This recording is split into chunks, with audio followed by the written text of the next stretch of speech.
Who discovered laser beams, the radio, neon lights, the induction motor, dematerialization devices, remote-control torpedo boats? Would you believe that they were all discovered before the turn of the century, and all by one man? His name is Nikola Tesla. A world-famous figure throughout the Gilded Age, living among the 400 at the Waldorf Astoria, this great Serbian-American died in virtual obscurity, although he was the undisputed inventor of the polyphase alternating current system, which lies at the heart of our industrial electronic age. Before Tesla's creation, electricity could only be sent about a mile. After him, it could be transported hundreds of miles. Armed with the great secret of this invention, the young college-educated Serbian came to America to work for the Wizard of Menlo Park, Thomas Edison, the greatest inventor of all time. Edison, quite content with direct current, would hear none of the young visionary's discussion of what Edison thought were dangerous alternating currents. A bitter dispute arose over promised monies that were never delivered, and Tesla quit. Soon after, in 1888, Tesla built a working model of the induction motor and the 40-patent AC polyphase system and sold it to George Westinghouse for $1 million plus royalties. Battling Edison in the War of the Currents, Westinghouse was able to implement the Tesla system at the Chicago World's Fair of 1893. This mammoth undertaking, which comprised almost 10 square miles of buildings, parks, canals, and bridges, stood along Lake Michigan. Over 20 countries, including Germany, England, Spain, Ceylon, East India, and Siam, participated in this landmark exposition, which celebrated not only the 400th anniversary of the discovery of America, but also the new and spectacular age of technology. For the first time, the United States proclaimed itself a superpower. Leading the way to the coming world of electricity, Chicago's White City, as it was also named, became the first metropolis to be lit by the Tesla system.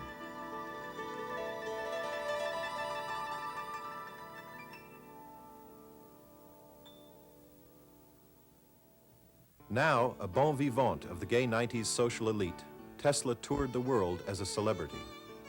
Touted by many as the new Edison, the handsome inventor moved into the Waldorf Astoria, where he could dine with the likes of John Jacob Astor and Mark Twain, and invite them back to his magical laboratory. There, in the wizard's chambers, Tesla would perform fantastic electrical experiments. As a finale, he would send 1,000,000 volts harmlessly through his body.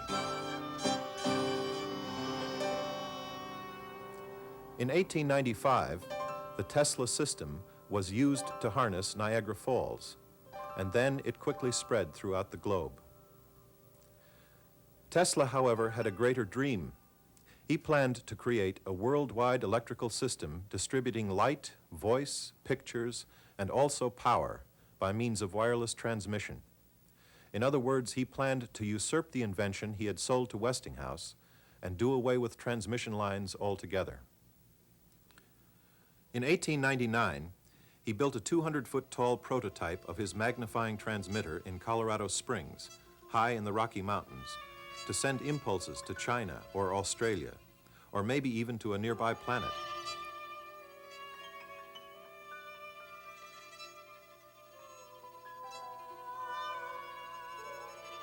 By tapping the resonant frequency of the Earth and transforming electrical energies to higher frequencies, Tesla created 60-foot lightning bolts, ball lightning with accompanying thunder, laser-like beams, and he illuminated light bulbs by means of wireless at distances of 25 miles.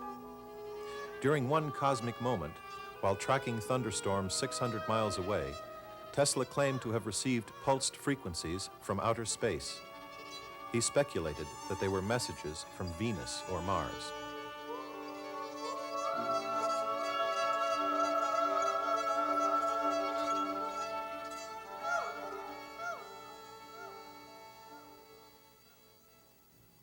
In 1901, before the seeds of this interplanetary tale had taken root to lead to his ultimate loss of credibility and ruin, Tesla had formed a partnership with J. Pierpont Morgan, then the most powerful financier of his day.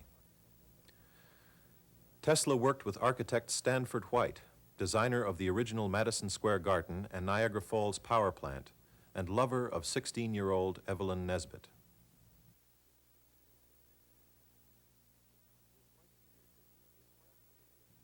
With White's creativity and Tesla's vision, they drew blueprints for a 200-acre turn-of-the-century radio city. Tesla erected a gigantic 15-story transmission tower on Long Island. He was hoping to illuminate the Paris Exposition of 1902 by sending energy through the earth and air from his magnifying transmitter situated on the other side of the Atlantic Ocean. This project was never completed, as Morgan refused to supply additional funds when they were needed. Tesla, mad scientist of the Gilded Age, will take us back to the turn of the century and relive the fantastic encounters this electrical genius had with such men as Edison, Westinghouse, White, and Twain. The secrets of Tesla's strange life, peculiar love for his best friend's wife, and relationship with J. Pierpont Morgan will be revealed for the first time, and thus the world will know the truth about the man who is considered by those who know to be the world's greatest inventor.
I'd like to say what an honor it is for me to be here.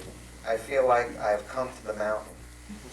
Your logo, of course, is very Teslaic, and obviously it is only a matter of time before Tesla himself will make it to the big screen. I want to thank Tim Eden, a wonderful guy and my partner on this project, Kate Shore for inviting me, Richard Hims, who helped me about 15 years ago on this, and also George Lucas for building this incredible place, and we took the tour. You see it again, just just an incredible experience. This first picture is actually a photo I took. Is Mike still on? We can hear you. Okay. This first picture is actually a photo I took of one of the recent comets at the Newport Bridge near my home in Rhode Island. As you can see from this, and so I'm going to sit down and now go through this. This is the title of our project. As you can see from this photo, Tesla is alive and well, making an appearance in the new movie Antitrust, starring Tim Robbins. Tesla has also appeared in numerous other films, such as Tucker, the Man in His Dreams, in veiled form in Buckaroo Banzai, Close Encounters, and in the David Bowie, Nicholas Roeg cult classic, The Man Who Fell to Earth. In books, he's appeared in paperback in City of Lights, which is a new book, in the sequel to A Celestine Prophecy, and as part of the composite character John Galt in Ayn Rand's classic Atlas Shrugged. Here we see the equivalent of the $1 bill in Yugoslavia. Tesla's a great hero there. Yeah. Still on that. And here he's on the cover of my book, Wizard, which is now in its 4th edition. And so I was invited to speak at the United Nations a couple of years ago with Tesla's nephew at the far left and the ambassador from Yugoslavia right under the insignia. The idea was to create an international holiday promoting peace, innovation, and world brotherhood on Tesla's birthday, July 10th, a day the entire world could celebrate together. Tesla was born in Smiljan, Croatia in 1856. His father was a Serbian Catholic priest. And this is one of his sisters, Milka. So we don't have a photo of his mother, but I'm sure his mother probably looked very similar to this. Tesla's father was, as I said, a priest, so Tesla grew up, he was an Orthodox Catholic priest, and Tesla grew up inventing a number of devices with his brother, Dane. This was a bug propeller device. These are June bugs. And as the story goes, that Tesla loved to play with this device until one of his friends came along and ate one of the bugs, and then he no longer wanted to play with this device. This is a photo I took of the actual house where he was born and the barn behind the house and the church you saw before. When Tesla was 5 years old, his brother Dane died, and this is the actual grave in Smiljan, in an accident with a horse. A lot of psychoanalytic aspects to how that influenced him later in life. I think some of his interest in extraterrestrials, wanting to contact the other side, is kind of a veiled form of trying to recontact his brother. So after Dane died, Tesla was kind of down and out, and he had a row with his father. His father actually slapped him across the face, and he was very lonely. And there was a fire in the town. The fire engine wouldn't work. And Tesla had a vision that there was a kink in the hose, so he dove into the river, and he unkinked the hose, and then he became a hero. And this is one of the first cases of him being hailed for his inventive mind. So here's the fire. This is Gospic, which is 5 miles away. And after Dane died, Tesla moved to the city, and he loved the farm. Later, he's in love with pigeons, and there's this other side to him. But I think that he saw both city life and farm life, and he was sad to leave the farm. Here we also see that this area in Yugoslavia where he was born is war-torn